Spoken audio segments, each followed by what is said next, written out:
1 Corinthians 12, God gives the most profound giftings in people and places we least expect. This is 1 Corinthians 12. In those members of the body we think to be less honorable, on these we bestow greater honor. And on our unpresentable parts have greater modesty, but our presentable parts have no need. But God composed the body, having given greater honor to that part which lacks it, that there should be no schism in the body, but that the members should have the same care one for another. Did you know that the most profoundly gifted people are the people that we wouldn't think are profoundly gifted? Worldliness has cursed the church because the world says, if you're going to be a minister and if you're going to change lives, you need to look like this, and you need to be dynamic, and you need to be charismatic, and you do this. Did you know that the average person has the most profound giftings in the body? Because God overlooks nobody. And he wants us to respect each other and not to judge each other based on appearance or status or something like that. I'm saying this to some of you. Some of you maybe look at yourselves as being simple or ordinary. Can I tell you something? The church is built upon simple people who love Jesus. Thank God, whatever you do for a living, if God has gifted you in the body, you are needed in the body. And some of you that think of yourselves in very ordinary ways, you have a profound, everyone's gifted by God. Everyone in the church is gifted by God. So don't look at somebody else's gift. I'm saying you're profoundly gifted. Another thing, the greater the size, level, and responsibility or influence, the greater the stress. We want to be president. We want to have great ministry. We want to have a great business. We want to be a billionaire. But sometimes what you don't understand is the people that are there are very stressed out. It has a tremendous burden that comes with it. Here's another one, another problem or consideration. Many times we're all feeling insecure at the same time and are coveting different things about each other. 5 people in a room, one person wishes they had somebody else's marriage. Another person wishes they had somebody else's skin. Another person wishes they had their house, another their ministry, another their friends. We're all insecure in some areas. And we all compare in different areas. But many times a group of people, everybody's comparing at the same time. This is one thing that I think of a lot. Everybody has pain. Everybody has pain. Many times we compare and we one-dimensionalize people and objectify them. And we don't understand that everybody has pain. I had a friend that I knew in Amarillo, and I worked out with him for years. We worked out at the same place, and we lockered next to each other. He was about 20 years older than me. And we just kind of developed a friendship. I didn't know that he was filthy rich. He just owned, just half the panhandle. And many years later, being a preacher, I'd ask him for money if I knew that, but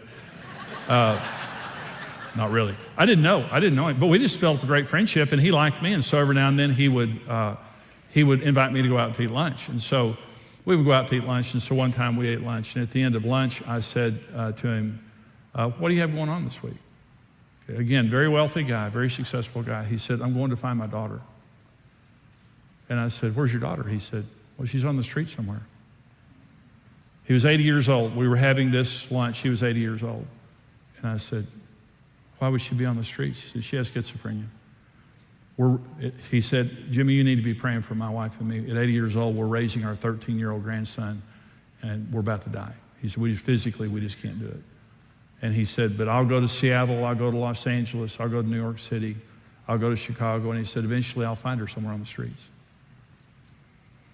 It's easy to drive by somebody's house or look at someone and just to think, I wish I looked like them, I wish I had their house or whatever, but you have to take their pain. Everybody has pain. Peter is an example. You want to be the preeminent apostle? Great. So you don't be crucified upside down? You can't just take the blessing. You have to take everything that comes with it. Causes of comparison. The first is lack of acceptance in who God made me to be. Matthew 22 says, love your neighbor as you love yourself. You have to love yourself in order to love other people. You say, well, why should I love myself? Because God made you. You're not an accident. You are the creation of God, and you are a miracle. You're created in the image of God.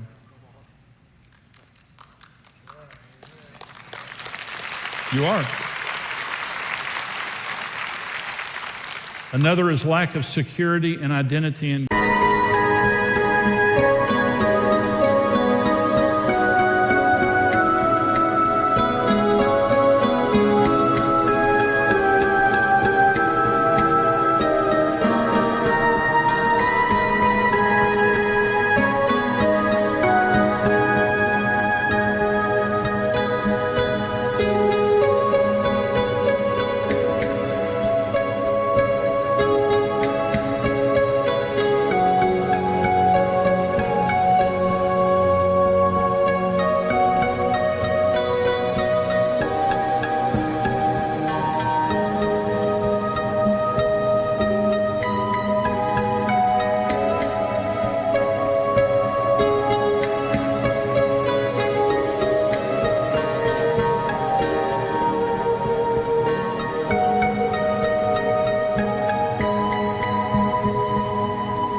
It's seeking security through people or through society or through status. Jeremiah 17.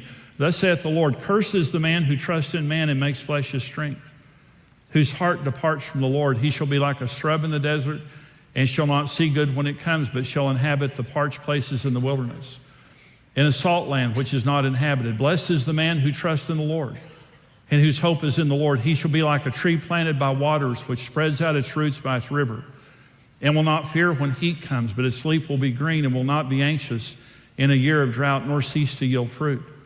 We need to be people that we are rooted in God, and that our self-concept, our sense of self-identity and self-esteem, it comes from who we are in God and not who other people say that we are. Lack of identity. Another is greed. It means excessive desire. Wanting more than I need and more than God has for me. I need to be content with what God has for me in life and not be greedy for more. Another reason for comparison is the wrong concept of God. Interpreting his supposed greater blessings on other people means he loves them more. He loves all of us the same. He loved Peter and John the same. John, by the way, died of loneliness, basically. He died of old age, exiled on the island of Patmos. He's the only disciple that we know of that was not martyred, okay? So you say, would you rather be crucified at 65 years old or to die lonely on an island? It's a toss-up. It's a toss-up. Everybody has pain. Everybody has pain. God